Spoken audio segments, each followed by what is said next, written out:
చంద్రబాబు నాయుడు గారు కాదు, పవన్ కళ్యాణ్ గారు కాదు, తన పతనానికి అసలు సిసల కారణం మెగాస్టార్ చిరంజీవి గారే అని మనసా వాచా కర్మణ నమ్ముతున్నారు జగన్ రెడ్డి. అందుకే చిరంజీవి గారికి పడి వలవలా ఏడుస్తున్నారు, తీవ్రమైన ఫ్రస్ట్రేషన్ కి గురవుతున్నారు, చలి జ్వరం తెచ్చేసుకుంటున్నారు. అందుకే ఏం చెయ్యాలో తెలియక నెత్తి బాదుకుంటూ తన పేటీఎం కుక్కల్ని చిరంజీవి గారిని తిట్టమని ఆదేశించారు జగన్ రెడ్డి. ఈ ఫోటోలో మనకు కనబడుతున్న బేవర్స్ గారి పేరు కృష్ణాంజనేయులు అట, పొలిటికల్ అనలిస్ట్ అట. పొలిటికల్ అనలిస్ట్ అనే పేరుతో వీడు 99 టీవీకి వచ్చి చిరంజీవి గారిపై పిచ్చి కోతలన్నీ కూశాడు.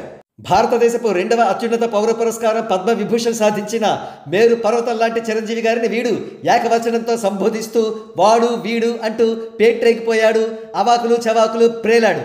అరిగిపోయిన రికార్డులా చిరంజీవి తన పీఆర్పీని కాంగ్రెస్ పార్టీలో కలిపేశాడు మొర్రో అంటూ ఏడ్చాడు.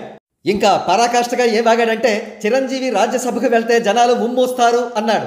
ఇకపోతే పిల్లికి కూడా బిచ్చం పెట్టని ఈ పేటీఎం కుక్కగాడు 100 కోట్ల రూపాయల సొంత డబ్బును ప్రజాసేవ కోసం చిరంజీవి గారు ఖర్చు పెడుతుంటే అటువంటి గొప్ప వ్యక్తిని కూడా దారుణంగా తిట్టాడు. సరే, జనసేన శాంతి ప్రసాద్ గారు వీడికి కౌంటర్ ఇచ్చారు కానీ అడ్డగాడిదలా ఓండ్ర పెడుతూ వీడు గావు కేకలు పెట్టేసరికి ఆయన వాయిస్ వినబడలేదు.